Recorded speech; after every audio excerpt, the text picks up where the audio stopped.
Դուք դիտում եք Արմարուրի կիրակնօրյա թողարկումը, բարև ձեզ, թողարկման առաջին հատվածում առաջարկում եմ դիտել։ Հայաստանի ժամանել հացահատիկով բեռնված գնացքը Ռուսաստան, Ադրբեջան, Վրաստան, Հայաստան երկաթուղով։ Տաթևի վանքը կներառվի ՅՈՒՆԵՍԿՕ-ի ցանկում, իսկ Ծիծեռնակաբերդի հուշահամալիրի վերանորոգումը նախատեսվում է ավարտել մինչև 2026 թվականի ապրիլ։ Հուշահամալիրը բաց է, թանգարանը բաց է, բոլոր աշխատանքները կազմակերպվում են այնպես, որպեսզի դրանք երբևէ չխանգարեն որևէ այցելուի մուտքի։ Սա էլ եմ հատուկ ասում, որտեղ գիտեմ, որ սա էլ է մանիպուլացվում։ Մինչև ապրիլ այս պահին սկսված աշխատանքները ավարտվելու են։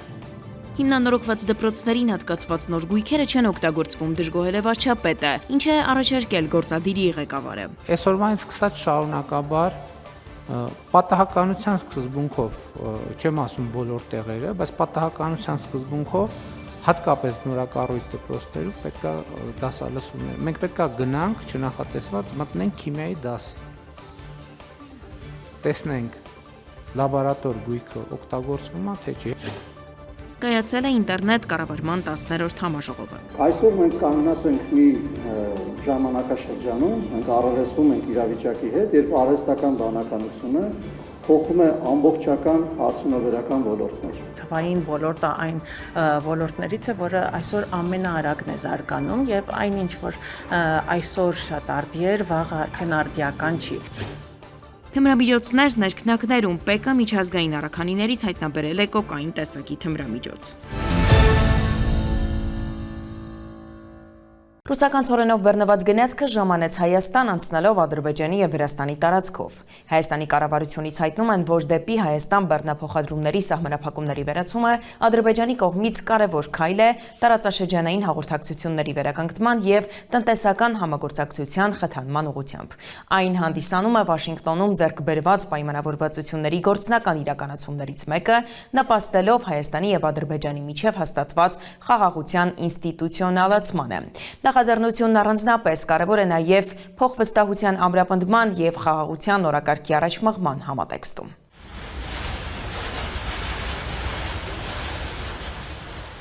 2026 թվականի դեկտեմբերի 1-ի դրությամբ պատրաստ կլինի Հանրապետությունում գործող 308 դպրոց, 139 նոր կառուցված, 169 կապիտալ վերանորոգված։ Ծիծեռնակաբերդի հուշահամալիրի վերանորոգումն էլ կավարտվի մինչև 2026 թվականի ապրիլ։ Տաթևի վանքը կներառվի ՅՈՒՆԵՍԿՕ-ի ցանկում։ Բյուջեի քննարկման ժամանակ հայտնել է նախարար Ժաննա Անդրեասյանը, ներկայացնում է Շողեր Ղլիջյանը։ Կրթությունն այն հիմնական ոլորտներից է, որտեղ կան բյուջետային ավելացումներ։ 2026 թվականին այն ավելացում է գրանցել ավելի քան 16%-ով։ Հաջորդ տարվա բյուջեով մեր ոլորտներին նախատեսված պետական հատկացումները էական աճ են գրանցում, ընդ որում պետք է հիշեցնեմ, որ առաջին անգամ չի, որ մենք խոսում ենք այս ոլորտներին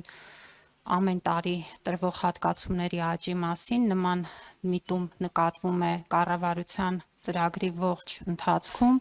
եւ 2026 թվականի բյուջեով նախատեսված է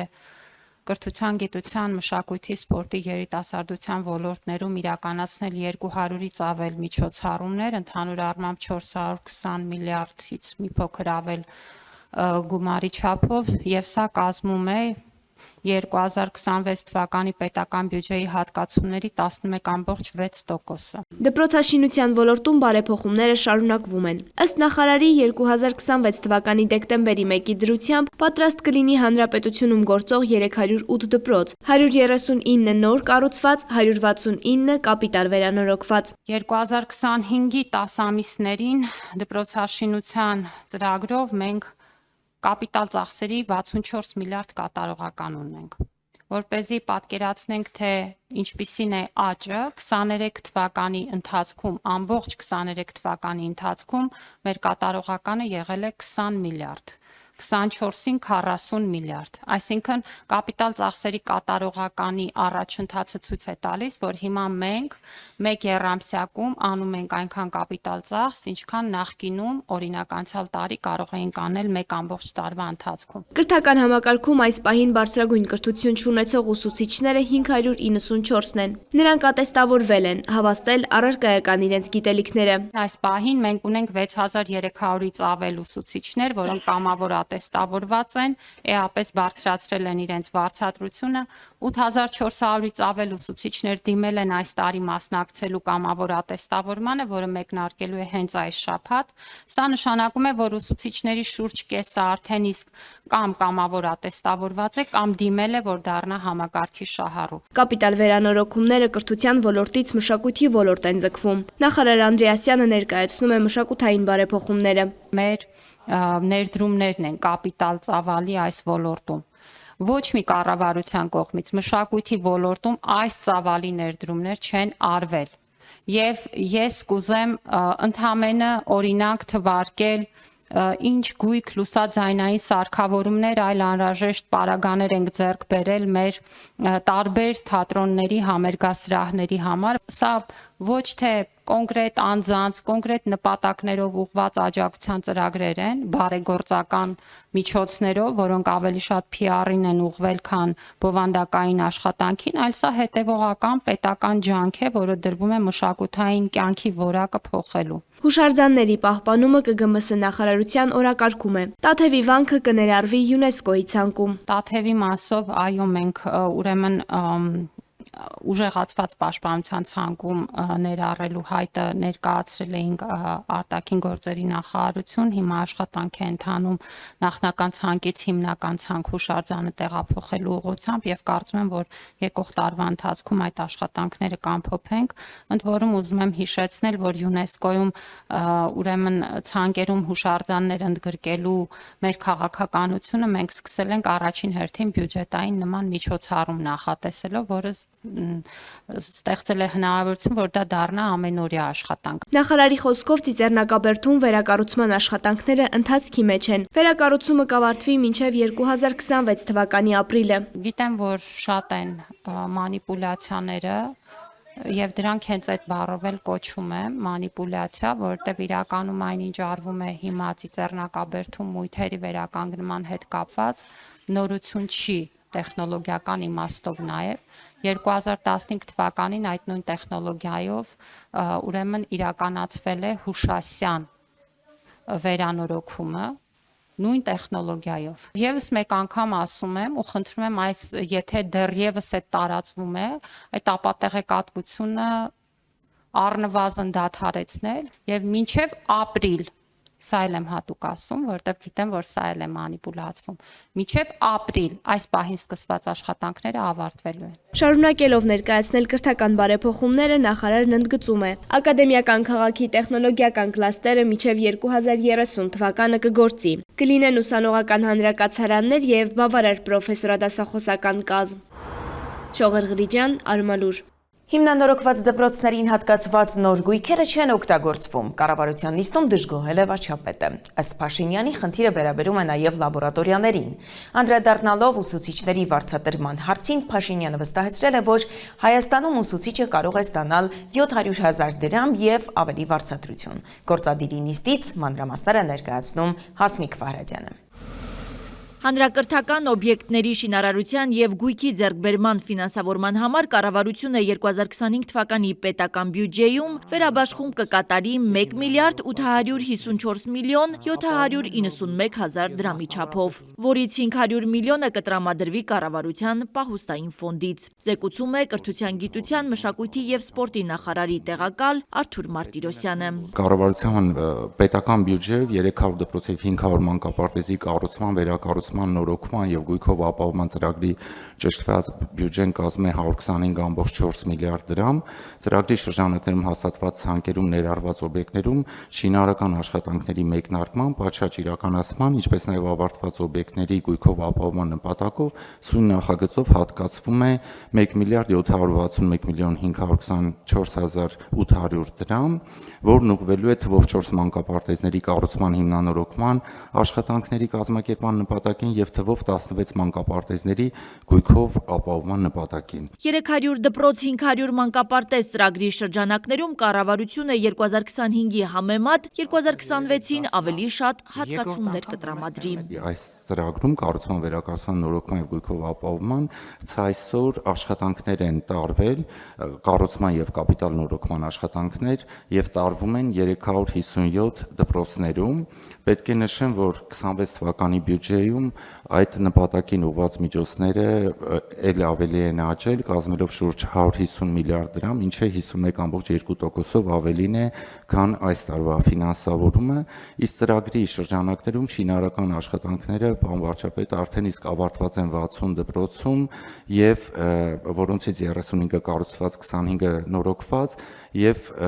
պետք է նշեմ, որ ներկայումս շինարարական աշխատանքներ են ընթանում 258 դպրոցներում, որոնցից 153-ը կառուցող, իսկ 105-ը կապիտալ նորոգվող։ Գործադիրի ղեկավարը դժգոհում է հիմնանորոգված դպրոցներին հատկացված նոր գույքերը չեն օգտագործվում։ Մտնում եմ դպրոց, նորակառույց դպրոց, գույքը բոլոր հնարավոր գույքերը դրած է։ Մտնում եմ մարզական դահլիճ, տեսնում եմ թենիս սեղանը դրած է բասկետբոլի վահանակի տակ։ Ասում եմ հարգելին ես խեք ստեղ դրել։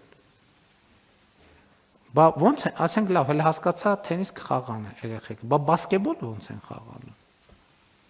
Կամ մտնում ենք սպորտային դահլիճ, տեսնում ենք, որ ենթադրենք բաներ կան, տարբեր նաև այդ թվում մեծ գույքեր կան։ Դրածա կենտրոնում, ասենք լավ, մի անգամ գնում ես, տեսնում ես դրածա, ասում ես երևի այդ դասնա, երկրորդ անգամ գնում ես, տենում այդ նույն տեղը դրածա, երրորդ անգամ ես գնում, տենում ես այդ նույն տեղը դրածա։ Նույն խնդիրը լաբորատորիաներում է, վարչապետն օրինակով է ներկայացնում։ Քիմիայի լաբորատորիային տրամադրված սպիտակ խալաթները չեն օգտագործվում։ Սկզբից հա տեսնում եմ փաթեթների մեջ դրած, ասում եմ, բա ինչի է փաթեթի մեջ դրած, հետո հաջորդ տեղ դնում եմ, տեսնում եմ հանածա, բայց մեկ այլի փաթեթի մեջ այլի օգտագործված չի։ Վարչապետ Փաշինյանն ընդգծեց դասալսումների կարևորության մասին։ Այսօրվանից սկսած շարունակաբար պատահականության սկզբունքով, չեմ ասում բոլոր տեղերը, բայց պատահականության սկզբունքով հատկապես նորակառույց դպրոցներում պետքա դասալսումներ։ Մենք պետքա գնանք չնախատեսված մտնենք քիմիայի դասի։ Տեսնենք լաբորատոր գույքը օգտագործվում է, թե չէ։ Իհարկե ծրագրով մենք կտեսնենք նաև ինչ է այդ օրը, ինչ դաս է նախատեսված։ Ֆիզկուլտուրայի գույքը պատշաճ օգտագործվում է, թե չի օգտագործվում։ Ֆիզիկայի լաբորատորիան, կենսաբանություն, աշխարհագրություն եւ այլն եւ այդպես շարունակ։ Անդրադառնալով ուսուցիչների վարձատրման հարցին, Փաշինյանը վստահեցնում է, Հայաստանում ուսուցիչը կարող է ստանալ 700.000 դրամ եւ ավելի վարձատրություն։ Հայաստանում այսօր սեպտեմբերի դրությամբ կա 2118 ուսուցիչ, որը ստանում է 300.000-ից մինչև 400.000 դրամ աշխատավարձ։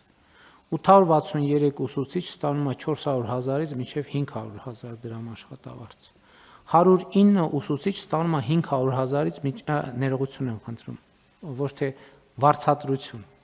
Ճիշտ բառը վարձատրությունն է, այսօր ինձ նախարարությունից զգուշացրեցին, որ չասեմ աշխատավարձ, ասեմ վարձատրություն։ 2118 ուսուցիչ 300.000-ից մինչև 400.000 դրամ վարձատրություն, 863 ուսուցիչ 400.000-ից մինչև 500.000 դրամ վարձատրություն, 109 ուսուցիչ 500.000-ից մինչև 600.000 դրամ վարձատրություն, 22 ուսուցիչ 600.000-ից մինչև 700.000 դրամ վարձատրություն եւ 2 ուսուցիչ 700.000 դրամ եւ ավել վարձատրություն։ Փաշինյանը տեղեկացնում է, Հայաստանում նոյեմբերի 8-ից մեկնարկում է ատեստավորման շրջանը, ավելի քան 8000 ուսուցիչ դիմել է մասնակցության համար։ Կառավարությունը որոշում կայացրեց նաև Պաշտպանության նախարարությանն այս տարի լրացուցիչ տրամադրել 4 միլիարդ 370 միլիոն դրամ։ Միջոցներն ուղղվելու են Հայաստանի Հանրապետության պաշտպանության, անվտանգության, տարածքային ամբողջականության եւ սահմանների անձեռնմխելիության ապահովման համար։ Հասմիկ Ֆահրեդյան, Արման լուր։ Կառավարության նիստից հետո վարչապետ Փաշինյանը պատասխանեց լրագրողների հարցերին։ Նիկոլ Փաշինյանը հայտարարել է, որ հայ առաքելական եկեղեցին այսօր կաթողիկոս չունի, ինչպես նաև մեկնաբանել է Ադրբեջանի նախագահի վերջին հայտարարությունը։ 2026 թվականի ազգային ժողովի ընտրություններին նախապատրաստվելու համար քաղաքացիական պայմանագիր կուսակցությունն ունի բավարար ժամանակ եւ դա է պատճառը, որ նախընտրական ցուցակի համար առաջադրումներն արդեն իսկ սկսվել են։ Այս մասին լրագրողների հետ ճեպազրույցում հայտարարել է վարչապետ Նիկոլ Փաշինյանը։ Օրինակ 2017 թվականի հերթական ընտրություններում մենք նույն սկզբունքով ենք արել, որովհետև մեր կանոնադրության համաձայն էլ մենք արտահերթ ընտրությունների դեպքում, քանի որ ժամանակացույցի խնդիր կա, ցուցակը մի քիչ արագացված ռեժիմով է ձևավորվում, իսկ հերթական ընտրությունների դեպքում ավելի, այսպես ասած, տևական պրոցեսի արդյունքում մենք փաստորեն 2026 թվականին նախորդ հերթական ընտրությունը, որին քաղաքացիական պայմանագիր կուսակցությունը մասնակցել է, եղել է 2017 թվականի հերթական խորհրդարանական ընտրությունները եւ մենք ամեն ինչ նույն ձևով ենք արել։ Ինչ վերաբերում է ֆինանսական ներդրումներին, Փաշինյանը մեջբերում է. նախընտրական ցուցակի համար առաջադրման դեպքում տեխնացուները միշտ էլ վճարումներ են արել եւ ֆինանսական ներդրում ունեցել։ Մենք քարոզարշավ ենք, չէ՞, իրականացնելու։ Մենք պետքա նաեւ մեր ներդրում ունենանք, բավական ֆինանսավորելու։ Իհարկե մենք դրամահավաքել կկազմակերպենք եւ 17-ին էլ ենք կազմակերպել, 15-ին էլ, բայց դա նաեւ նրա համար է, որ մենք որևէ մեկը եթե տեխնացություն է առաջադրում, պետքա նաև ֆինանսական ներդրում ունենա, ընդ որում պարտադիր չէ անձնական, որովհետև մեր սկզբունքը հետևյալն է, որ տեխնացու լինեն նշանակում է որոշակի առաջնորդություն։ Հետևաբար յուրաքանչյուրը կարող է կանխավարկածով իր միջավայրում, եթե անձամբ ինքը այդ որոշումը չի կայացնում, իր միջավայրում դրամահավաք կազմակերպել ընտանիքի անդամներ, ընկերներ եւ այդ ներդրումը անել։ Իսկ թե ինչու պետք է կուսակցականները առաջադրման համար վճարեն 500,000 դրամ, իսկ ոչ կուսակցականները 1.5 միլիոն դրամ, Փաշինյանը բացատրում է։ Որովհետեւ կուսակցականները այս ընթացքում վճարել են անդամավճար, որպեսզի անհավասարություն չլինի, մենք հաշվարկել ենք մոտավորապես տարբերությունը, որ նույն վիճակին լինի, ներառյալ այս ընթացքում կուսակցականների վճարած անդամավճարները, որպեսզի հավասար պայմաններ լինեն բոլորի համար։ Հարցին, որոնք են այն ինֆորմացիոն հիմքերը, որոնց հիման վրա պետություն-եկեղեցի հարաբերություններում անջրպետ է ստեղծվել, վարչապետը պատասխանում է։ Ինֆորմացիոն հիմքերը բազմազան են, ամենահավաստի ինֆորմացիոն հիմքը Հայաստանի Հանրապետության այն քաղաքացիներն են, ովքեր առնչվում են, գիտեն այդ թեմաների մասին եւ ցավոք որոշակի շրջանակների հետ շփվելիս ավելի շատ նման ինֆորմացիաների հետ են առնչվում մարդիկ, քան հոգևոր, եւ դա է այն խնդրեմը, որը մենք համարում ենք այլևս անհանդուրժելի։ Հայ առաքելական եկեղեցին այսօր կաթողիկոս չունի, ասաց վարչապետ Նիկոլ Փաշինյանը։ Երկու հարց պետքա պարզաբանել։ Երկու հարց, որը պետքա ունենա շատ կոնկրետ պատասխան։ Հարց 1. Եթե Կտրիչ Ներսիսյանը երեխա ունի, եւ երեխան ծնվել է իր կուսակրոնության ուխտը ստանձնելուց հետո, ինքը կարող է լինել զբաղեցնել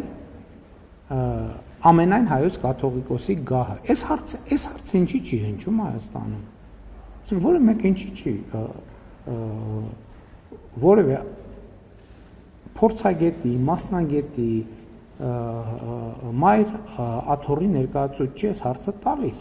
եթե նա ունենար պարզվի, որ ունի աղջիկ, կամ որևէ մեկը, ով կուսակրոնության ուխտը ստանձնե, հետո երեխա է ունեցել, կարող է լինել կաթողիկոս, թե չի կարող։ Վարչապետը կրկին մեկնաբանում է Ադրբեջանի նախագահի վերջին հայտարարությունը։ Ասում են, որ Ադրբեջանի նախագահն ասել է չկա Սևան, կա Գյոյչա, մինչդեռ հնչել է հայտարարություն, որ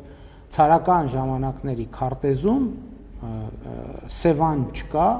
կա Գյոյչա։ Իմիջայլոց մեր լրագրողները շատ հետաքրքիր է։ Օրինակ ոչ մեկ չի գնաց այդ քարտեզը հանի։ Մի հատ տեսնի այդ ինչ քարտեզի մասին է։ Կա քարտեզ, թե չկա քարտեզ։ Եվ եթե այդ քարտեզը հանեին մեր լրագրողները, օրինակ կտեսնեին, որ այդ քարտեզը ինչքան այդ տեսակետից կարա աննպաստ լինի Հայաստանի համար, երկու այնքան կարա աննպաստ լինի ցանկության դեպքում Ադրբեջանի համար, որովհետև օրինակ կարա պարզվի այդ քարտեզի վրա Հայաստան կա, իսկ Ադրբեջան չկա։ Իսկ դա ոնց մեկնաբանենք։ Անդրադառնալով Ադրբեջանի տարածքով ռուսական ցորենի խմբականակի ներմուծմանը Հայաստանի վարչապետը նշեց. Ադրբեջանի տարածքով Հայաստան տեղափոխվող բեռների գործընթացը դինամիկ է եւ փոփոխվող եւ առաջիկայում կարող են ներգրավվել նոր շարժակազմեր։ Փաշինյանը չի բացառում Ադրբեջանի տարածքով Հայաստան բեռների նոր խմբականակների ներմուծումը։ Հասմիկ Ֆահրադյան, Արմալուր։ Ինչ մարտահրավերների է բախվում ինտերնետ կապը Հայաստանում եւ արդյոք մեր երկիրը պետք է ունենա իր սեփական այլընտրանքային մալուխները։ Այս մասին քննարկում է եղել ինտերնետ կառավարման 10-րդ համաժողովի ընթացքում։ Մանրամասները ռեպորտաժում։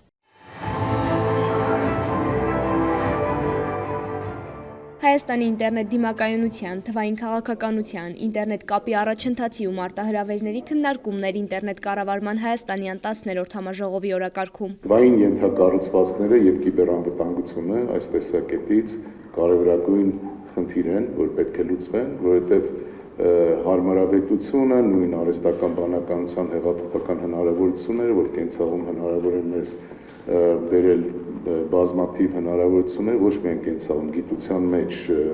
պետական ծառայությունների ոլորտում, որոշումների կայացման քաղաքականությունը շատ ավելի արդյունավետ դարձնելու բոլոր բնագավառներում այդ պահանջերց ունեն ռիսկեր եւ պետք է ուշադիր լինել եւ այդ ռիսկերը այնպես չեն, որ կենտրոնացված ինչ-որ մեկի դեպից հնարավոր է կիրառել, քանի որ հնարավորություններն էլ են բոլորինը, բոլորս էլ միասին պետք է կարողանանք այդ ռիսկերը ընկալել եւ կառավարել։ Թվային ենթակառուցվածքները կարևոր դեր ունեն երկրի զարգացման, տնտեսության աճի եւ տեղեկատվական հասարակության ամրապնդման մեջ։ Հստակ քայլերը կապահովեն ինտերնետ կապի ավելի լավ հասանելիությունն ու անվտանգությունը, նշում է ազգային ժողովի փոխնախագահ Հակոբ Արշակյանը։ 90-ականներին, երբ ինտերնետի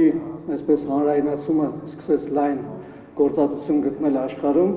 մասնավորապես սկսվեց իհարկե Ամերիկայի Միացյալ Նահանգներից, հետո ավելի զարգացած պետություններում,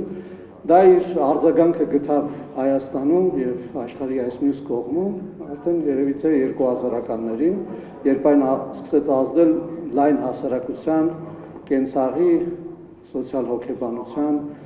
արդյունաբերության, կապի համակարգերի եւ ընդհանրապես մարդկանց առօրյա ապրելակերպի վրա։ Ինտերնետ կապն օրորի վերափոխում է բոլորիս, այն հեշտացնում է մեր կյանքը, տեղ ու ժամանակ թողնելով ինքնակրթությանը։ Այլևս չեն գործածվում քաղաքային հեռախոսներ, այլևս են կենտրոնացված տեղերում հատուկ միջազգային զանգերի միացման կենտրոններ չկան, այսինքն այս ամբողջը մեր աչքի առաջ է փոխվել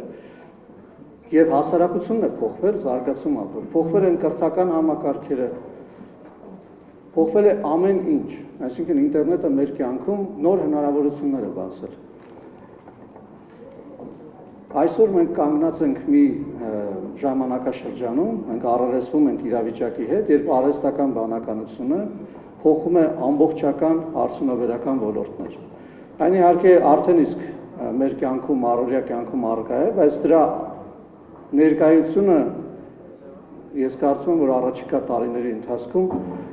անճանաչելիորեն կփոխի հասարակությունները, կփոխի կենցաղները։ Ինտերնետ հանրություն հասարակական կազմակերպության փոխնախագահ Ալբերտ Տոնեյանի համոզմամբ Հայաստանում ինտերնետ կապի առաջ ծառացած խնդիրներից մեկը դեպի Եվրոպա կամ Ասիա իր սեփական այլընտրանքային մալուխն ունենալն է։ Հայաստանում գոյություն ունի ինտերնետի փոխանակման հանգույց, որը արդեն 15 տարի է գործում է եւ հիմա էլ մենք նախատեսել ենք այդ հանգույցի ընդարձակում սկզբում դեպի Շիրակի մարզում պատրաստվում ենք բարեհաջող դեպքերի ընթացքի դեպքում Շիրակի մարզում բացել հանգույց, այնուհետև մտածում ենք նաև դեպի հարավ։ Ինտերնետ կապի հասանելիությունը կա, մնում է այն բազմաշերտ հասցնել հանրությանն ու արագ արձագանքել մարտահրավերներին։ Քրիստինե Գյոնջյանն ընդգծում է պետության դերի կարևորությունն այս գործում։ Ինտերնետ կապը այսօր ոչ միայն զուտ կապի ապահովման համար է, այլ նաև ունի շատ լուրջ ռազմավարական նշանակություն թե պետության համար, թե կազմակերպությունների եւ պարզ օգտատերերի համար։ Դրա համար շատ կարևոր է կայուն եւ հուսալի կապի ապահովումը, որն էլ փորձում են մեր օպերատորները այսօր իրականացնել։ Սակայն միայն օպերատորների գործունեությունը միայնակ այդքան էլ արդյունավետ չի լինի, դրա համար անհրաժեշտ է հստակ համագործակցություն պետական մարմինների հետ, որպեսզի արագ օրենսդրական լուծումներ գտնվեն շատ արագ զարգացող թվային աշխարհի զարգացումների համար, քանի որ երևի թվային ոլորտը այն ոլորտներից է, որը այսօր ամենաարագն է զարգանում։ Ինտերնետ կառավարման ֆորումին աջակցող ասոցիացիայի գործադիր կոմիտեի անդամ Քրիստոֆեր Մոնդինին իր խոսքում կարևորեց երիտասարդների մասնակցությունն ու ընդգծեց հայկական ինտերնետ համայնքը նրանց շնորհիվ է փոփոխություններ կրելու։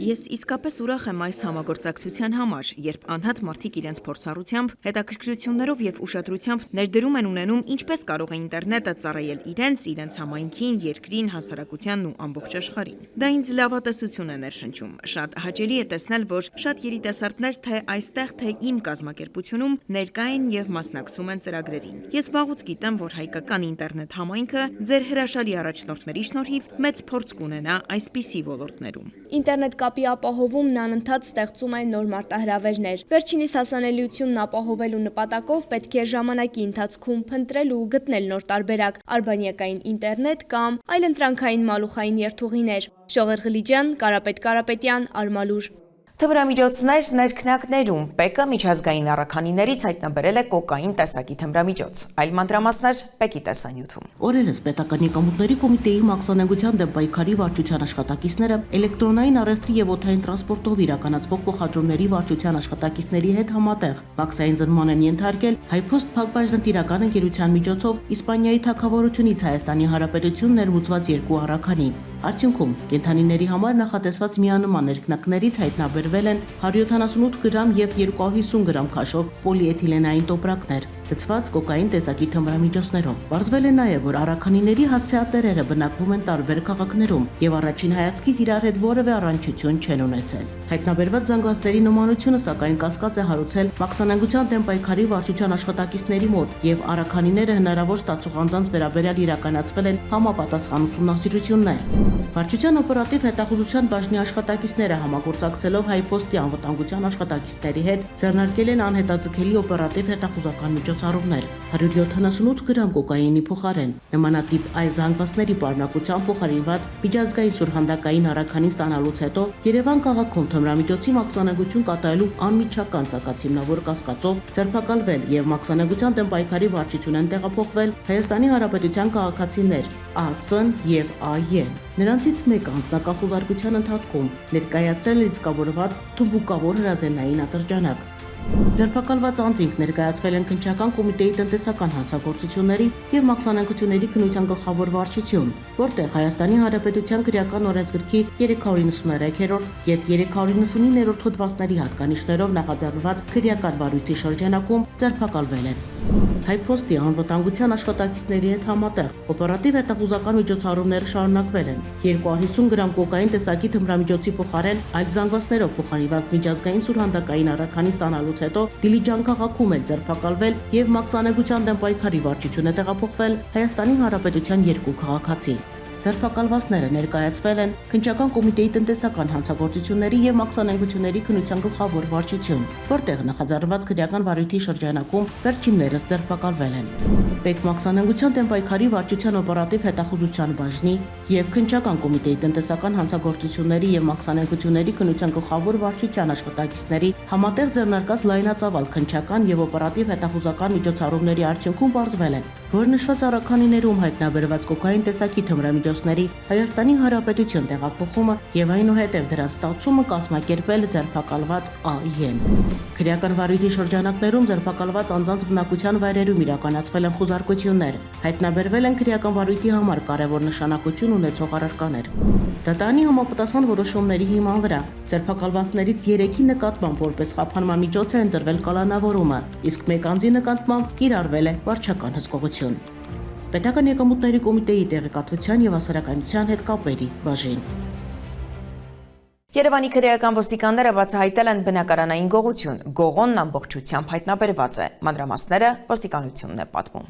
Նոյեմբերի 4-ին քրեական ոստիկանության Երևան քաղաքի վարչության սեփականության դեմ ուղղված հանցագործությունների դեմ պայքարի բաժնում ստացված օպերատիվ տեղեկությունն իրացվեց ժամը 19:35-ին։ Երևանի քրեական ոստիկանները Արինջի Դուրյան թաղամասում բնակարանային գողություն կատարելու կասկածանքով ձերբակալեցին եւ իր վարած Hyundai Մակնիշի ավտոմեքենայով հանդերձ վարչություն տեղափոխեցին Ջերմուկ քաղաքի բնակիչ 33-ամյա տղամարդու։ Նա խոստովանեց, որ մոտ 1 ժամ առաջ նույն թաղամասի 6-րդ փողոցի մի տան հետնամասի դուռը հարմարեցված առարկայով բացել ու գողացել է զարդեր, այլ իրեր ու թղթադրամներ։ Քրեական ոստիկանության Կոտայքի մարզային վարչությունում տանտիրոջից ընդունվեց հաղորդում։ Պարզվեց, որ Ջերմուկի 33-ամյա բնակիչը գողացել է ոսկյա եւ արծաթյա ավելի քան 30 զարդ, այլ իրեր, ինչպես նաեւ արժույթով թղթադրամներ։ Գողոնը հայտնաբերված է։ Տղամարդը խոստովանել է նաեւ, որ այս տարվա սեպտեմբերից առ այսօր ապօրինի մուտք է գործել մայրաքաղաքում գտնվող եւս 5 առանձնատուն, որոնցից 4-ից իր կամքից անկախ հանգամանքներում հեռացել է ձեռնունայն։ Կազմված փաստաթղթերը փոխանցվել են Աբովյանի քննչական բաժին, հանգամանքները պարզվում են։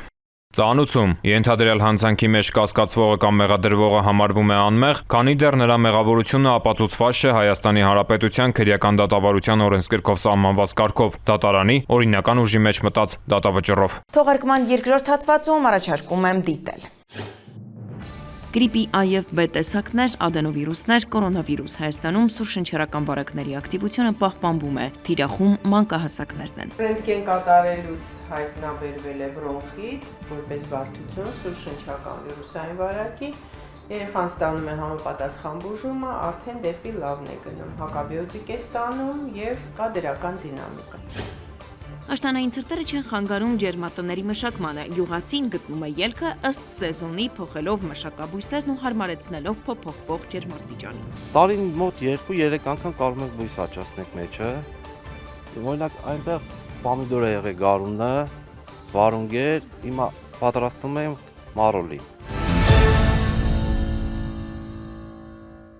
Գրիպի A և B տեսակներ, ադենովիրուսներ, կորոնավիրուս Հայաստանում սուր շնչերական վարակների ակտիվությունը պահպանվում է։ Բժիշկ վարակաբան Տիգրանուհի Ասատրյանը շրջանառվող վիրուսներն է առանձնացրել։ Մասնագետին լսել է Հասմիկ Վարադյանը։ Հանրապետությունում շարունակվում է պահպանվել սուր շնչառական վարակներով պայմանավորված հիվանդացության ակտիվությունը։ Այս փոքրիկն արդեն մի քանի օր է բուժում է ստանում ինֆեկցիոն հիվանդությունների ազգային կենտրոնի մանկական բաժանմունքում։ Հիմա վիճակը կայուն է։ Ինչպես է Արինան, մամա։ Արդեն լավ է։ Արդեն լավ է։ Ռենտգեն կատարելուց հայտնաբերվել է բրոնխիտ, որպես բարդություն սուր շնչական վիրուսային վարակի, երեխան ստանում է համապատասխան բուժումը, արդեն դեպի լավն է գնում, հակաբիոտիկ է ստանում եւ կա դրական դինամիկա։ Հիվանդությունների վերահսկման եւ կանխարգելման ազգային կենտրոնի տվյալներով միայն նախորդ շաբաթ բուժհաստատություններ է դիմել 5289 անձ, որից 70-ից 80%-ը եղել են 0-ից 18 տարեկան երեխաներ։ Նոյեմբերի 3-ի դրությամբ սուր շնչառական վարակներով պայմանավորված կա 331 հոսպիտալացված անձ։ Վերակենդանացման բաժանմունքում գտնվում է 31 բուժառում։ Ցուցանիշը նախորդ տարվա նույն ժամանակահատվածի համեմատ մի փոքր բարձր է։ Բժիշկ վարակաբան Տիգրանուհի Ասատրյանն այս պահին շրջանառվող վիրուսներն է առանձնացնում։ Այս պահի դրությամբ մենք ունենում ենք գրիպի A և B տեսակները, ադենովիրուս է հանդիպում, կորոնավիրուսը քիչ պակասել է, բայց եզակի դեպքեր էլի ունենում ենք, ռեսպիրատոր սինցիցիալ վիրուս է հանդիպում։ Երեխաների մասին ասեմ, որ իրենք ավելի հակված են այս վիրուսներին, որովհետև երեխաների իմունիտետը գիտենք, որ շատ ավելի թույլ է։ Հետո փակ տարածքներում երեխաները կոնկրետ մանկապարտեզում, դպրոցում ավելի շատ են հայտնվում եւ իրենց հիգիենային ավելի վատ են հետևում, քան մեծ մարդիկ։ Սուր շնչառական վարակները հաճախ ուղեկցվում են բարդություններով։ Դրանք են բրոնխիտները, թոքաբորբերը, օծիտները, ֆրոնտիտները, այսինքն այդ սինուսների բորբոքումները, կենտրոնական ներվային համակարգի կողմից կարող ենք ունենալ բարդություններ, այնպես որ թեթև մատի արանքներում նայել պետք չի, գրիպը, բայց ունի իր բարդությունները եւ վատ ելքերը նաեւ։ Նոյեմբերի 3-ի դրությամբ թոքաբորբով պայմանավորված բժշկական կազմակերպություններում հոսպիտալացվել է 245 բուժառու, կրկին թիրախում մանկահասակներն են։ Թոքաբորբով պայմանավորված դիմելույությունը նախորդ տարվա նույն ժամանակահատվածի համեմատ բարձր է 1.1 անգամ։ Բժիշկն անդրադառնում է ցավոտ հարցերից մեկին, առանց մասնագետի հետ խորհրդակցելու ինքնուրույն հակաբիոտիկների կիրառմանը։ Տանը միայն կարելի է անել ջերմիջեցնողներ, առատ հեղուկներ կարող են խմել ու եթե տեսնում են վիճակը վատանում է, անպայման պետք է դիմել բժշկի։ Ցավոք սրտի չեմ ուզում թերագնահատել դեղատան աշխատողներին, բայց դեղատան աշխատողը ձեր բուժող բժիշկը չէ, ոչ էլ հարևանների խորհուրդ, անպայման պետք է դիմել բժշկի, որ հայտնաբերի բժիշկը ինչ վիրուս է, ինչ պրեպարատ է պետք հակավիրուսային օգտագործել։ Մեծահասակների բաժանմունքում նույնպես սուր շնչառական վարակներով պայմանավորված ակտիվություն է նկատվում։ Առավել ռիսկային խումբ են հանդիսանում սուր շնչական վարակների համար, ինչպես երեխաները, այնպես էլ տարեցները եւ քրոնիկ ուղեկցող հիվանդություններ ունեցող քաղաքացիները։ Ընդ որում բուժօգնությունը տրամադրվում է ինչպես ամբուլատոր տարբերակով, այնպես էլ եթե արդեն քաղաքացիներն ունեն հոսպիտալացման ցուցում, կազմակերպվում է քաղաքացիների հոսպիտալացում համապատասխան հետազոտություններ եւ բուժում ստանալու նպատակով։ Ինֆեկցիոն հիվանդությունների ազգային կենտրոնի մեծահասակների բաժանմունքի վարիչ Ռիմա Այվազյանը խոսելով շաբաթներ առաջ Հայաստանում արձանագրված կորոնավիրուսի օմիկրոն շտամի նոր ենթատեսակից նշում է. նոր ենթատեսակ նախտանիշներով չի տարբերվում այլ սուր շնչառական վարակներից։ Սուր շնչական վարակները դրանք հիմնականում պայմանավորված են վիրուսներով, ընդ որում սուր շնչական վարակը կարող է հարուցվել ինչպես օրինակ ադենովիրուսով, ռինովիրուսով, ռեսպիրատոր սինցիցիալ վարակը, գրիպը, պարագրիպ, ինչպես նաև քովիդը։ Եվ բոլոր այս հիվանդությունների դեպքում ախտանշանները հիմնականում նույնն է, դժվար է կլինիկորեն տարբերակել, իհարկե կան որոշակի առանձնահատկություններ, բայց հիմնական ախտանշանները բոլորի դեպքում էլ նույնն են եւ բարդությունների առումով էլ հիմնականում էլի նույնն են։ Նոր վիրուսի մասին, եթե խոսում ենք կորոնավիրուսի նոր ենթատեսակի մասին,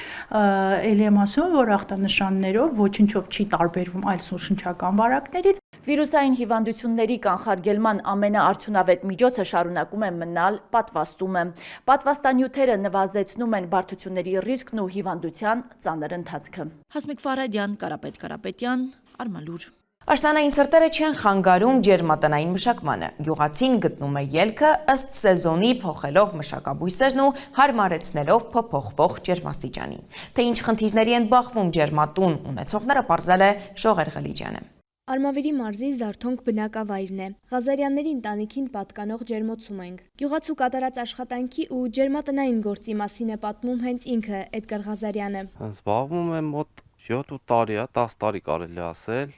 ջերմոցի գործով, օգուտ էլ կա, վնասել կա։ Միջատներն են շատ վնասում, քամիներն է, որ ճղում է, ցելոֆոնը, եթե ուժեղ է լինում։ Աշնան վերջին ամիսներն է, ջերմոցներում լոլիկն այլևս չի կարմրում, ջերմոցատերերն այլընտրանք են փնտրում։ Ջերմատնային աշխատանքն իր առավելություններն ունի։ Աշնանային ցրտերը չեն խանգարում գյուղացուն, որ իր աշխատանքը կատարի։ Հնարավոր է տարին 2-3 անգամ նոր բուսատեսակ ցանել ու ըստ սեզոնի շուկայում վաճառք ապահովել։ Տարին մոտ 2-3 անգամ կարող ենք բույս աճացնենք մեջը։ Օրինակ այնտեղ պոմիդոր է եղել գարունը, վարունգեր, հիմա պատրաստում ենք մարոլին, որ մարոլ դնենք։ Նորից դրանից հետո նորից արդեն գարնանային աշխատանքները նորից սկսում ենք։ 2500 քառակուսի մակերես ունեցող ջերմոցը Ղազարյանների ընտանիքը 5 մասի է բաժանել։ Սմբուկ, լոլիկ, վարունգ, լոբի ու կանաչի են մշակում։ Պատմում է, աշխատանքը շատ է, միայն ընտանիքով չեն հասցնում։ Ընտանիքով էլ ենք անում, շատ դեպքում աշխատուժ էլ է լինում, եթե չենք հասցնում։ Առանց աշխատուժի չեն կարող ամբողջ կատարին գործողությունը։ Լոլիկը դեկտեմբերից են սկսում ցանել, սկզբում առանձին տարաներում, հետո արդեն հանձնում են հողի փափկությանը, ոռոգում, մշակում ու մայիս ամսին կարմրաթուշ լոլիկներն արդեն շուկայում են։ Ցանելու process-ը լինում է դեկտեմբեր ամսից է սկսում, հայաթում ենք անում, հայաթն էլ կա ջերմոց, սրանց մեջ աճացնում ենք, Այդան լան այս շապի բույս նոր բերում տեղադրում ենք հողում փետրվար ամսին։ Փետրվարի սկզբին տեղադրում ենք, որովհետև ինքս մաճել։ Ջերմատներում գյուղացին լավ արդյունք ունենալու համար ամբողջ տարին պետք է սեր ու ջերմություն դնի, մշակի բույսերն ու նրանց ուշադրություն դարձնի։ Հարկ եղած դեպքում ցրտերից խուսափելու համար ջերմոցի ներսում նոր տաքացվող ջերմոց կառուցի, պատմում է Զարթոնք գյուղի բնակիչը։ Ջերմատան մեջ այ երևում է սա նորից մինի ջերմոց է սարքվում, էլի բույսի մշակության համար, ասենք, եւ վառելիքի էկոնոմիայի համար։ Եթե պետք է լինում այդ մինի ջերմացուցի մեջ նորից շշերով փոքր ջերմոցա նորից հավաքում, ու տենց բույսը աճեցնում են։ Եթե ոչ մի տարի գոնե 2 տարին մեկ անպայման պարտանյութով հարստացում է հողը, թռչնախ պա, խոզախ պա կամ հիմնականում դրանցով։ Գյուղում աշխատանքը ծանր է, բայց դժգոհությունները քիչ են լինում։ Միայն թե բերքի գինն է էժան, մշակման ծախսերը շատ։ Պետք է կարողանալ այս ամենը հավասարակշռել։ Եթե հասցնում ենք, մենք ենք տանում շուկա վաճառելու, եթե չէ, վերավաճառողները շատ են, շատ են, գալիս են, ընդհանուր հավաքում ենք, տալիս ենք, տանում են վերավաճառողները։ Թունաքիմիկատներն հիմի առանց թունաքիմիկատների ոչ մի բան չի լինում, որովհետև օդն էլ արդեն աղտոտված, թունաքիմիկատները միշտ էլ առնում ենք, իհարկե շատ թանկ է, միշտ էլ առնում ենք, սրսկումներն անում ենք, որ գոնե բերքը կարենանք լավից վատից պահենք, ապահովենք։ Ջերմոցում ամբողջ տարին աշխատանք կա։ Բերքը սեզոնի օրենքով է աճում, մեկը մյուսին տեղ է տալիս, սկզբում լոլիկը, հետո կանաչին, հետո հաջորդները։ Ջերմոցամշակումն այն գործն է, որտեղ պետք է հողը մշակել, անկախ դրսի եղանակից, լինի կիզիչ արև, թե սառնամանիք։ Շողեր Ղլիջյան, Բեն Անտոնյան, Արմալուր։ Լոնդոնի Արսենալը բոլոր մրցաշարերում 8 անընդմեջ հաղթանակ է տարել առանց գոլ բաց թողնելու, ինչը 105 տարվա ռեկորդի կրկնություն է անգլիական ֆուտբոլում։ Իսպանիայի չեմպիոն Բարսելոնայի գլխավոր մարզիչ Հանս Դիտեր Ֆլիկը մտադիր է այս մրցաշրջանի ավարտից հետո հեռանալ կատալոնական ակումբից։ Սպորտային մի քանի իրադարձություն Էլիանա Ինջիղուրյանի խճանկարում։ Լոնդոնի Արսենալը բոլոր մրցաշարերում 8 անընդմեջ հաղթանակ է տարել առանց գոլ բաց թողնելու, ինչը 105 տարվա ռեկորդի կրկնություն է անգլիական ֆուտբոլում։ Նման ցուցանիշ Անգլիայում ունեցել են Փրեստոնը 1889 թվականին եւ Լիվերպուլը 1920 թվականին։ Իսպանացի Միկել Արտետայի գլխավորած թիմը Չեմպիոնների լիգայի 4-րդ տուրում 3-0 հաշվով հաղթել է չեխական Սլավիային։ Պորտուգալիայի հավաքականի ավագ Սաուդյան Ալ-Նասրի 40-ամյա հարձակվող Կրիշտիանու Ռոնալդուն պատրաստվում է կարիերայի ավարտին։ Նա հստակ ժամկետ չի նշել, թե երբ կթողնի պրոֆեսիոնալ ֆուտբոլը։ Կարծում եմ, պատրաստ կլինեմ կարիերաս ավարտելուն։ Իհարկե, ծանր կլինի, կարտասվեմ։ Ես բաց մարդ եմ, շատ ծանր կլինի, բայց ես իմ ապագային պատրաստվում եմ 25-27 տարեկանից։ Կարծում եմ կդիմանամ այդ ճշմանը, ասել է Ռոնալդուն։ Ռոնալդուն մտադիր է կարիերան ավարտելուց հետո ավելի շատ ժամանակ անցկացնել ընտանիքի հետ եւ զբաղվել երեխաների դասյարակությամբ։ Իսպանիայի չեմպիոն Բարսելոնայի գլխավոր մարզիչ Հանս Դիտեր Ֆլիկը մտադիր է այս մրցաշրջանի ավարտից հետո հեռանալ կատալոնական ակումբից։ Գերմանացի մասնագետն այդ մասին հայտնել է իր մարզչական շտաբի անդամներին։ Պատճառը կուտակված հոգնածությունն է եւ Բարսելոնայի ներակումբային խնդիրները։ Նա չի զգում աջակցություն ղեկավարության կողմից, դժգոհ է ֆուտբոլիստների վերաբերմունքից։ Իսպանիայի առաջնության 11-րդ տուրից հետո Բարսելոնան 25 միավորով երկրորդն է եւ առաջատար Ռեալից հետը 5 միավոր։ Շաբաթվա լրահոսն այսպիսին էր Արմալուրի դիտանկյունից։ Կհանդիպենք հաջորդ կիրակի։